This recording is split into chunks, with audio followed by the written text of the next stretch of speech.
Hello and welcome, beloveds, to the Dr. Mumbi Show. My name is Dr. MumbiSeraki. How are you doing? How's everything going? I really do pray that you are well in all your ways and that you are moving into living life truly on your own terms, that you're moving to be more self-sufficient, that you've saved up your food. If you're in some crazy parts of this world, that you've even buried your food in the garden or hidden it somewhere, because some really crazy times are coming up before the end of the year. And really, the thing that will keep you the most safe is your spiritual discernment and your spiritual relationship with the Most High, your guardian angels, your guides, your ancestors.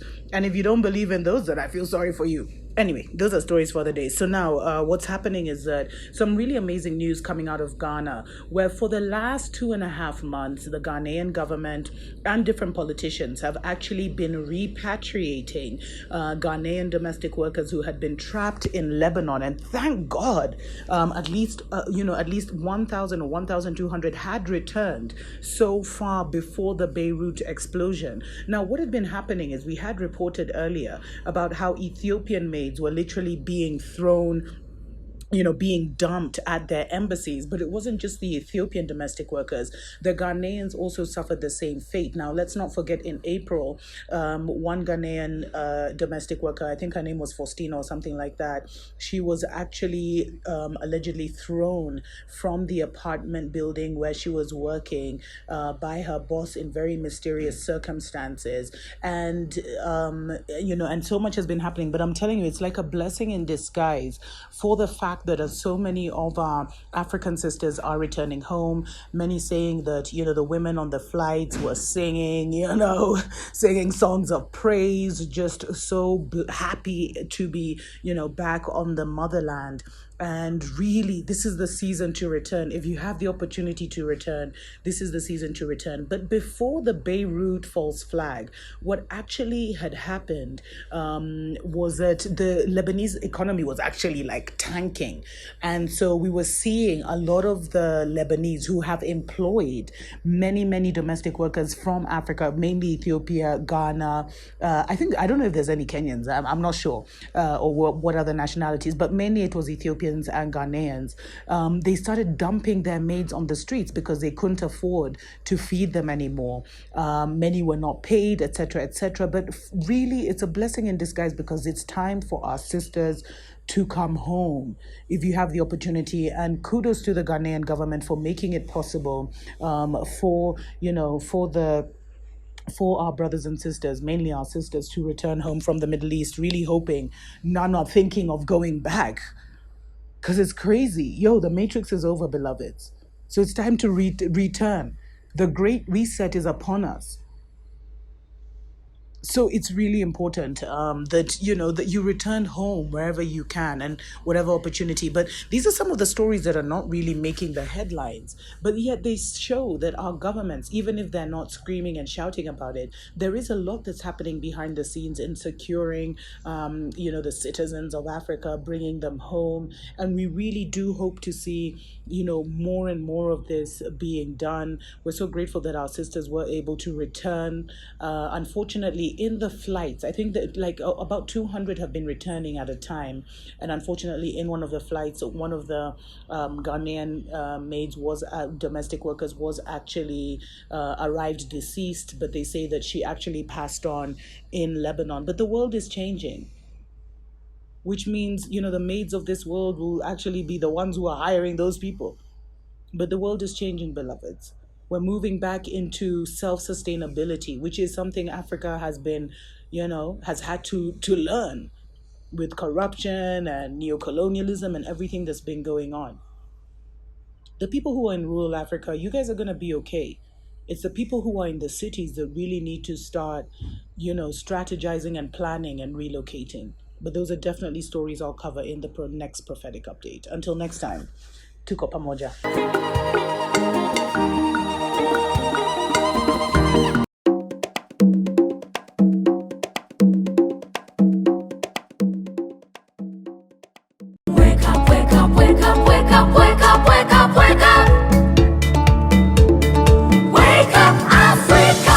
Hello, Welcome to Africa Watch on the Dr. Mumbi Show. My name is Dr. MumbiSeraki. How you doing? How's everything going? I pray you're well in all your ways and that you are living your absolute most amazing and awesome life possible. For real, for real.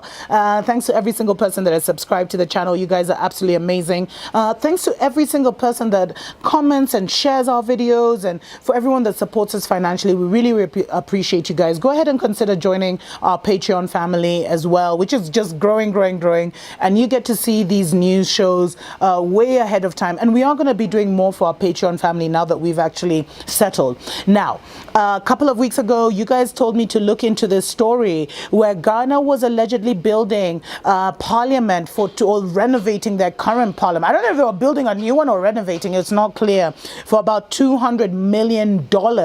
And they were actually going to get a loan from India, which I was like, since when does India give loans? And remember that Mahatma Gandhi scenario where the Mahatma Gandhi statue was removed from like the major university in Ghana? Remember that story?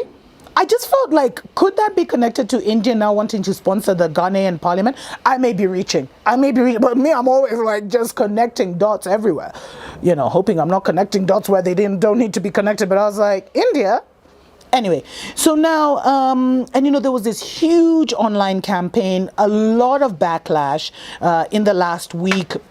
And this huge online campaign called #DropThatChamber, and it drew widespread support where a lot of Ghanaians, you know, they retweeted, they tweeted, they did everything, they shared, and they talked a lot about how they felt Ghana had other more pressing issues, and they even gave examples of other more pressing issues that they felt the government could use that $200 million for, or shouldn't even take a loan, but that a lot of Ghanaians felt that the parliament was not the most important project for Ghana right now. Well, get this. This is absolutely amazing because it looks like the voices of the people have been heard, and not only heard because I'm sure our governments hear everything, you know, because they're also a bit paranoid, so they're listening in on everybody. But, you know, not only were they heard, but they were respected. And the Ghanaian government has actually announced that they are going to be shelving the plans to build the $200 million parliament following the outcry of the people. And, you know, I love what the government had to say.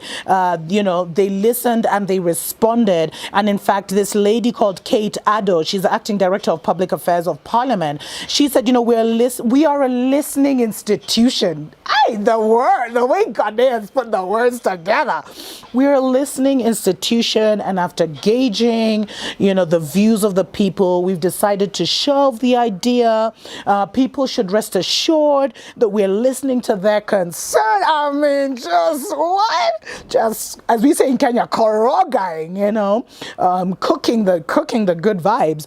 We've realized that people think there is no need for a new chamber right now, but it's not as if we don't need one. So, you know, they just slip that in there. But this is absolutely unprecedented, and it's huge news, because it shows us, guys, that our governments are listening, and that united, if we speak in a united voice, we actually are as powerful as the government. And if we could just get ourselves more together, where the people online can also connect with our brothers and sisters in the villages who may not be online, and our brothers and sisters who are too busy doing other stuff, if we can now start disseminating this information and now start speaking and giving instructions as one voice, the governments of Africa will start to change their tune. Because one of the things I feel is that for so long, African governments have gotten away, where we've been such a fearful people, where we haven't wanted to question, we haven't wanted to raise our voices, and we usually do it in an election season where we're so fed up